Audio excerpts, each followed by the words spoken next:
नमः संस्कृताय विद्यार्थियों, मैं पूर्णिमा शर्मा आज कक्षा सप्तम की संस्कृत पीयूषम पुस्तक से द्वादशा पाठा आदि कवि वाल्मीकि का शब्दार्थ और इसके अभ्यास कार्य को लेकर प्रस्तुत हुई हूँ। इससे पहले की वीडियो में आपको इस पाठ का अर्थ और इसका वाचन करा दिया गया है। तो प्रारंभ करते हैं इस पाठ के शब्दार्थ। आप भी अपनी पुस्तक अवश्य लेकर बैठिएगा जिससे कि आपको पढ़ने में अच्छा लगेगा। पहला है व्याधेन, बहेलिया द्वारा, क्रौंच पक्षिणम, क्रौंच नामक पक्षी को, उच्चई जोर जोर से, कृंदनम विलाप को या चीख को। ये दो अर्थ हैं इसके। कारुणिकः दयालु, निषाद हे व्याध, प्रतिष्ठाम सम्मान, ततः प्रभृति से लेकर, विज्ञाए जानकर, विदित्वा जानकर। दोनों का ही अर्थ एक ही है। दाक्षिण्यम उदारता या अनुकूलता, जीवन मूल्यानि आदर्श जीवन के मूल्य। अब इसका अभ्यास कार्य प्रारंभ करते हैं। पहला प्रश्न है उच्चारणम कुरुत पुस्तिकायां च लिखत। उच्चारण करें और अपनी कॉपी में इसे लिखें। तमसा नद्याः व्याकुलितायाः क्रौञ्चीक्रन्दनात् यत् क्रौञ्च मिथुनादेकं सन्मार्गस्य अनुसरणं दाक्षिण्यम। प्रश्न नंबर 2 है पूर्ण वाक्येन उत्तरत। देखिए जो आंसर आपका यहाँ पर आना है उसके स्थान पर मैंने अंडरलाइन किया है। आप भी अपनी पुस्तक में इसको ऐसे ही अंडरलाइन कर लीजिएगा जिससे कि आपको ये प्रश्न जो उत्तर दिए हुए हैं ये आपको याद करने में आसानी रहेगा। तो पहला प्रश्न है वाल्मीकि ही स्नातुम कुत्र अगच्छत। तो कुत्र को अंडरलाइन कर दीजिएगा। इसका अर्थ क्या होगा? वाल्मीकि स्नान के लिए कहाँ गए। तो कुत्र के स्थान पे आप लिखेंगे तमसा नद्याः तीरम, तमसा नदी के किनारे। तो वाल्मीकि ही स्नातुम तमसा नद्याः तीरम अगच्छत। इस तरह से ये पूर्ण वाक्येन उत्तरत आपका पूरा हो जाएगा। आपको केवल इतना भाग याद करना है जो मैंने यहाँ पर लिखे हुए हैं। बाकी आपको प्रश्न पत्र में लिखा हुआ ये इतना भाग पूरा मिलता है। अगला प्रश्न है किम श्रुत्वा किम दृष्ट्वा च ऋषिः द्रवितो अभवत्। क्या सुनकर और क्या देखकर ऋषि द्रवित हो गए। तो किम 2 बार आया है, इनको 2 बार 2 आंसर हैं इसमें। तो इन दोनों को अंडरलाइन कर लीजिएगा। इस किम की जगह क्या लिखेंगे? क्रौंच्याः उच्चै कृंदनम। और फिर उसके बाद में लिखेंगे श्रुत्वा। फिर किम आया है तो उसकी जगह लिखेंगे आप तस्याः दैन्यां दशाम। फिर क्या लिखेंगे? दृष्ट्वा च ऋषिः द्रवितो अभवत्। इस तरह से आपका ये प्रश्न आपको याद करने में आसानी रहेगी और आंसर आपका यहाँ पर ये पूरा हो जाएगा। तो पूरा प्रश्न कैसे बनेगा? क्रौंच्या उच्चै कृंदनम श्रुत्वा, फिर किम की जगह लिखेंगे तस्याः दैन्यां दशाम दृष्ट्वा च ऋषिः द्रवितो अभवत्। क्रौंची के ऊंचे स्वर में रोने को सुनकर और उसकी दयनीय दशा को देखकर ऋषि द्रवित हो गए, यानी उनके हृदय जो है करुणा से भर गया। अगला है ब्रह्मा आकाशवाण्या वाल्मीकिम किमादिशत। अब इसमें कैसे लिखेंगे? ब्रह्मा आकाशवाण्या वाल्मीकिम। अब ये किम नहीं लिखेंगे, यहाँ पर सीधे लिखेंगे आदिशत। फिर ये देखिए आप डैश देख रहे हैं, छोटा सा डैश लगाएंगे। उसके आगे क्या आदेश दिया ब्रह्मा जी ने वाल्मीकि को? ऋषे, हे ऋषि, कुरु रामायणम काव्यम, रामायण काव्य की रचना करो। इस तरह से ये प्रश्न का उत्तर पूरा हो जाएगा। वाल्मीकि ना श्लोकबद्ध का लिखी था, यहाँ पे का को अंडरलाइन करेंगे। इसमें कहीं अंडरलाइन नहीं करना है इस वाले प्रश्न में। इसमें इसको छोड़कर यहाँ से और फिर इसको छोड़कर यहाँ लिखना है और फिर आपको डैश लगाकर ये पूरा सेंटेंस यहाँ पे काव्यम तक लिखना है। यहाँ पर आपको का को अंडरलाइन करना है। इसके स्थान पर आपको क्या लिखना है? रामायणी कथा। वाल्मीकि ने श्लोक में बंधी हुई कौन सी कथा लिखी? वाल्मीकि ने श्लोक में बंधी हुई रामायणी कथा लिखी। तो आपको केवल इतना ही याद करना है, ये कथा 2 बार नहीं लिखना है, 1 बार ही आपको कथा लिखना है। तो यहाँ पर केवल का के स्थान पर रामायणी याद करना है आपको। अगला है संस्कृत से आदि कवि ही कहा। संस्कृत के आदि कवि कौन? तो कहा को अंडरलाइन करेंगे तो क्या लिखेंगे, आदि कवि ही वाल्मीकि, यानी संस्कृत के आदि कवि वाल्मीकि। प्रश्न नंबर 3, निम्नलिखित पदानाम विभक्तिम वचनम च लिखत। निम्नलिखित पदों में आपको विभक्ति और वचन लिखने हैं। शिष्यई, इसमें जैसे रामई, छात्रई, बालकई बनता है, ऐसे ही तृतीय बहुवचन में बनता है शिष्यई। अगला है नदीम। नदीम में द्वितीय विभक्ति एक वचन। जीवने जैसे बनता है बालके, रामे, छात्रे, तो सप्तमी एक वचन। रामस्य षष्ठी एक वचन। प्रश्न नंबर 4, निम्नलिखित पदेषु प्रयुक्तम उपसर्ग पृथक कुरुत। निम्नलिखित पदों में प्रयोग किए गए उपसर्गों को अलग करके लिखना है। केवल आपको उपसर्ग अलग करने देखिए और यहाँ पे शब्द लिखना है। तो इसमें कौन सा उपसर्ग है, बी, और उसके बाद में योगेन जैसा लिखा हुआ है ऐसे ही यहाँ पे योगेन लिख देंगे। ऐसी अनुकरणम, तो इसमें कौन सा उपसर्ग है, अनु, तो अनु लिख के बाकी बचा हुआ जो शब्द है कर्णम यहाँ पर लिख देंगे। अपमानम, इसमें है अप उपसर्ग, तो अप लिख के यहाँ पे उपसर्ग के नीचे यहाँ पर मानम शब्द पूरा ऐसे ही लिख देंगे, कुछ आपको परिवर्तन नहीं करना है इसमें।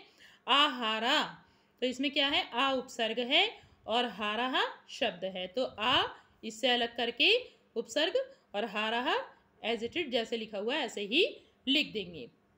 अब अगला प्रश्न है प्रश्न नंबर 5, संस्कृत भाषायाम अनुवादम कुरुत।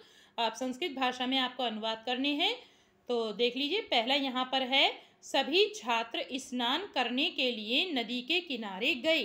देखिए यहाँ पर स्थान कम था इसलिए मैंने इनका आंसर ये यहाँ पर आपको लिख दिया है। देखिए पहले आंसर नंबर 5 का पहले का है सर्वे छात्राः, क्या आएगा, सर्वे छात्राः स्नानाय नद्याः तीरम अगच्छत। अब दूसरा है आपका, वाल्मीकि रामायण में राम का चरित्र वर्णित है, तो इसका आंसर देखते हैं यहाँ पे। वाल्मीकि रामायणे रामस्य चरितम वर्णितम अस्ति। तीसरा है, वाल्मीकि ऋषि ने क्रौंची का रोना सुना, तो इसका आंसर क्या है, देखिए वाल्मीकि ऋषि ही क्रौंच्याः रोदनम अशृणोत। चौथा है, ब्रह्मा ने वाल्मीकि को आदेश दिया। चौथे का देखिए, ब्रह्मा वाल्मीकिम आदिशत। और लास्ट 5वां है, महापुरुषों के चरित्र का अनुसरण करो। इसका आंसर है महापुरुषाणाम चरित्रस्य अनुसरणम कुरु। अब आपका प्रश्न नंबर 6, मंजुषाता पदानि चित्वा वाक्यानि पूरयत। मंजुषा से पदों को चुनकर वाक्यों को पूरा करें। देखिए ये बॉक्स जो आपको दिखाई दे रहा है ये मंजुषा कहलाती है।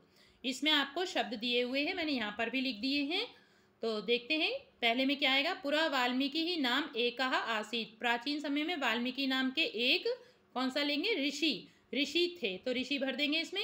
दूसरा है, व्याधेन विद्धम एकम अपश्यत।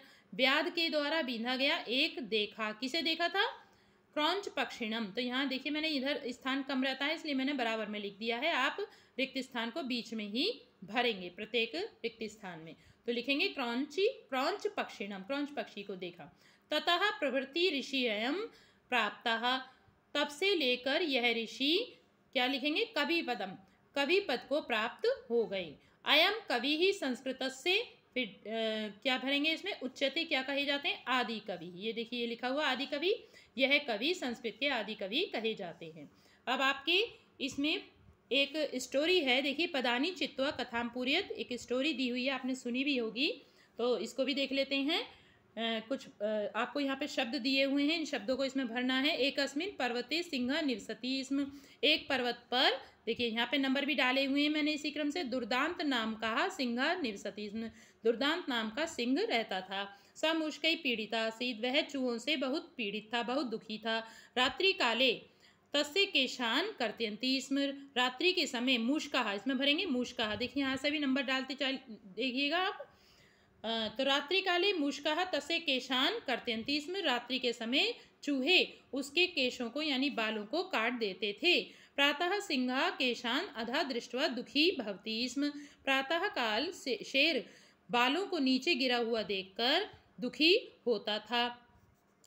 एकदा सः मूषकानाम् उपायं कर्तुं संकल्पम अकरोत्। एक बार उसने चूहों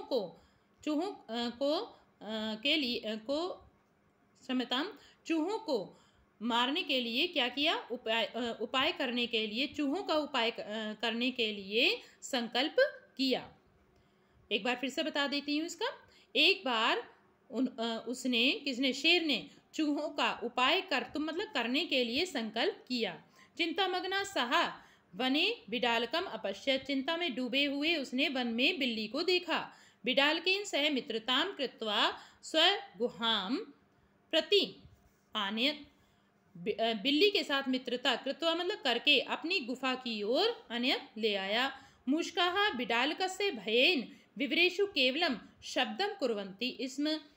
चूहे बिल्ली के भय से, विवरेषु मतलब जिसमें चूहे रहते हैं, जिसे कहते हैं हम होल, गड्ढा।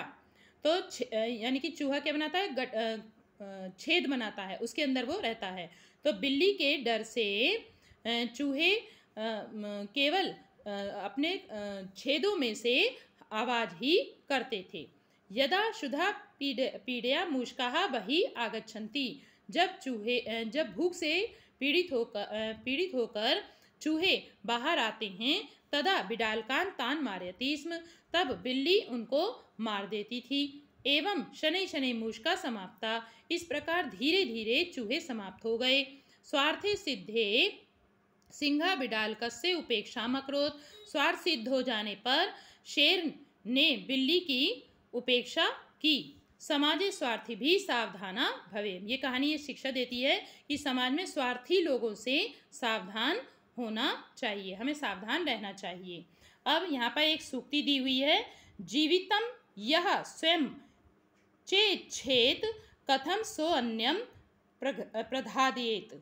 जीवितम यह स्वयं चेच्छेत, इच्छेत आएगा यहाँ पर, चाधन इच्छेत हो जाएगा। देखिए गुण संधि है यहाँ पर, चा इच्छेत कथम सो अन्यम प्रघातयेत।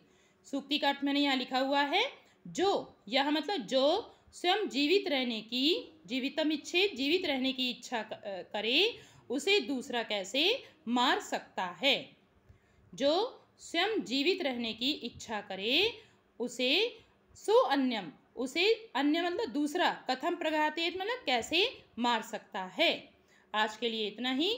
अगले वीडियो में हम फिर मिलेंगे। धन्यवाद।